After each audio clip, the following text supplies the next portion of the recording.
What's up, guys? Welcome back to my YouTube. Um, just got back from Vegas. It's Wednesday today. Today we're just gonna go over what happened at the comp, how my own performance went, and well, today I've got a little bit of a deload work as well to get through. I've got like upper body stuff.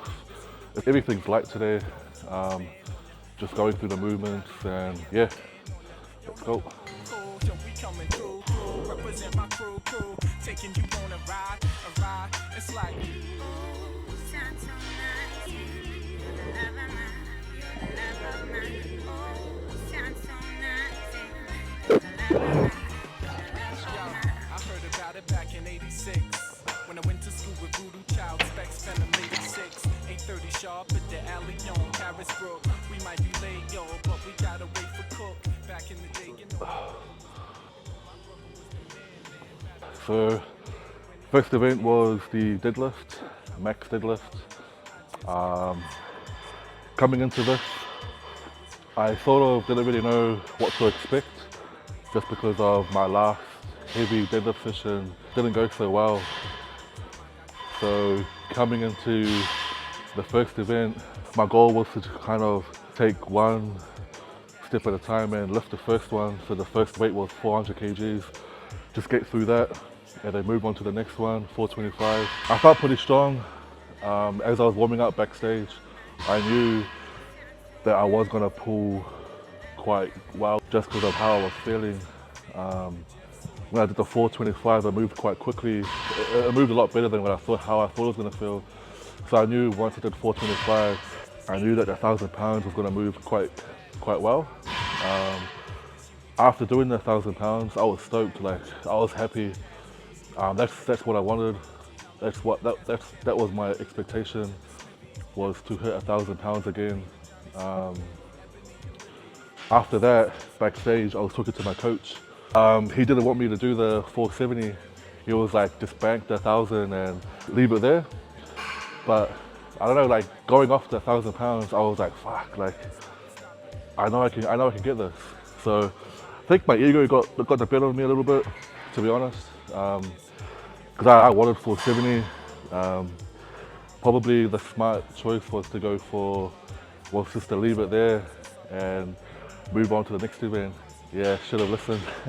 Next event one. You understand, cause through the worst weather, friends are first to disappear, but family stays forever. Anyone else I forget? Oh,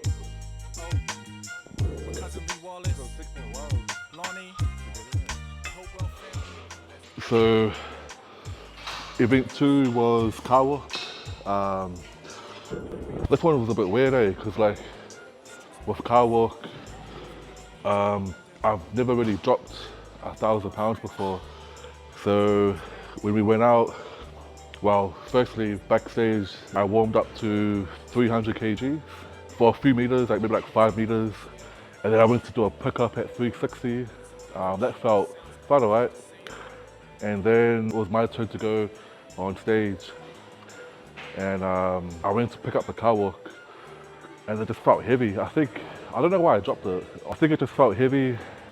I'm not sure, honestly. And then when I dropped it in my mind, I was like I kind of panicked a bit. And then I was like, like, I knew I was like kind of off. At that moment in my head, I was just like, I'll just finish it and try not to drop it again. I knew it was a bad time. And I ended up coming like 8th or 9th in that event. I don't know, there's like no excuses. I guess this wasn't my day for the car walk, eh? Yeah, just had to move on to the next event. I don't think y'all ready. I thought I told y'all. We cannot stop now. New Zealand hip hop, stand the fuck up. We got it locked down. I'm ready to rock, ready to roll. I am ready to go.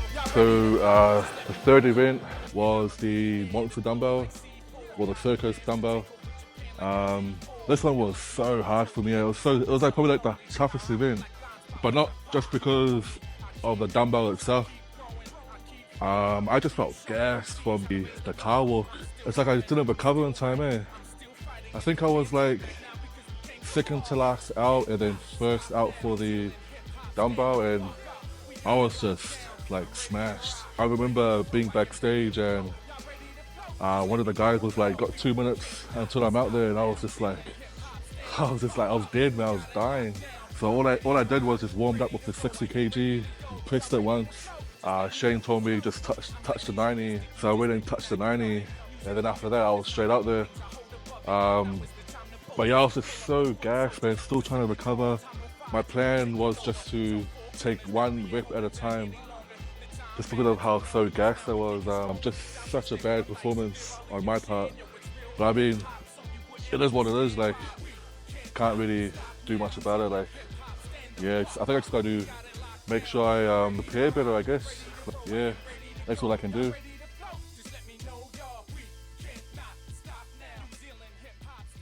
So event 4 was the wrecking ball hold. It actually turned out to be one of my best events. I trained it a couple of times before, and we also did it at the Royal Albert Hall. So I had an idea of how to hold it this time. Corrected all my problems the first time I did it. So going in the second time, I knew what to expect there and how to hold it. My goal here was just to beat what I did in Royal Albert Hall, which I did. I think I ended up coming second or third, I'm not sure.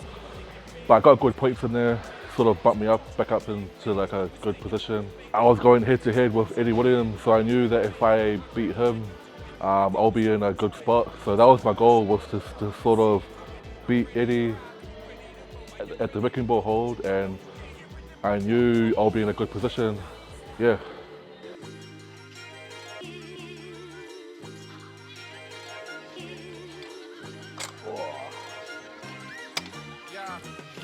I said I'm so high, put me on. This year we number one. Pulse a beer, cheers. Never thought we'd be up in here. Christchurch City. In the summertime.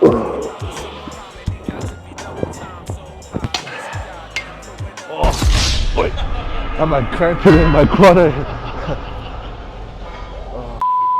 Ready? So event 5, Castle Stones or Atlas Stones.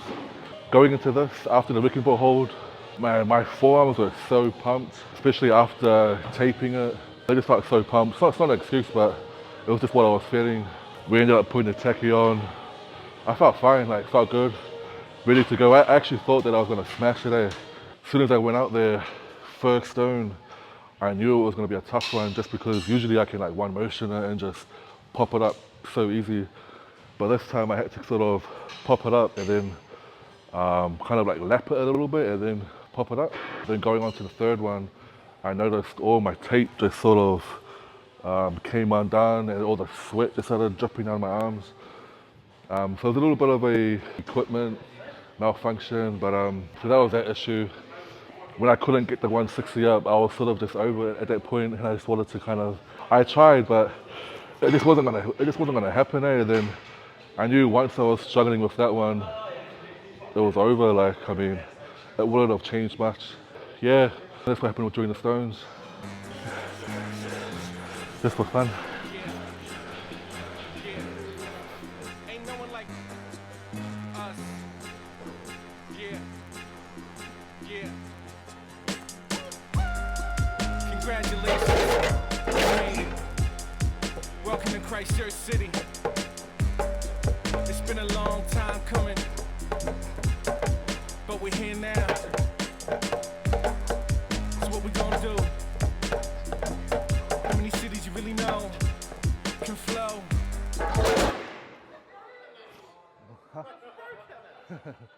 Like this, like this, like this. How many cities you know roll like this? How many cities you know flow like this? There's not many, if any, not many, if any. How many cities you know got the skills to go and rock a show like this? I don't know any city. Check out the 5, 6, 7, 8. What's up, guys? This is Tiano. What's up, guys? Just wanted to introduce the new New Zealand's strongest man, Tiano Whaapoi. He competed 2 weekends ago. How long have you been competing for? 7 years. Yeah, 7 years been competing. I've known Tiano since 2017. We competed against each other at the Fitness Expo, and what did you place there? You whooped my ass. That's all I remember, man. I watched him grow in the sport and get stronger and stronger. How does it feel to win your first New Zealand Strongest Man title and also in the process beating Australia's Strongest Man? It feels good. Feels great. It feels good. It was a mean comp against Jordan. He's fucking hard to beat. But I think it's all worn off now and I'm just focused on what's next. You excited for your next competition in Iceland? Yeah, I am. I'm really excited, man. I can't wait to compete against the big dogs over there. Just want to say congrats on your win at New Zealand, and I wish you the best in Iceland and Magnus for Magnuson. Thanks, bro. So overall with my own performance, not too happy. Way off my expectations of what I wanted to do. You know, the goal was always the podium, and I guess like do my best, do better than before, and I sort of just seem to, that's my own expectations anyway, and what I think I should do moving forward. I do want to say though, big congrats to Eddie Williams, and man, like, he deserves it, eh? He's worked so hard, hopefully he enjoys it. So stay tuned for my next episodes. We're going to be uploading videos going into Rogue Invitational. Right now we're 5 weeks out, so I'll try and release a weekly video like every week. I'll show my progression as we progress towards Rogue Invitational.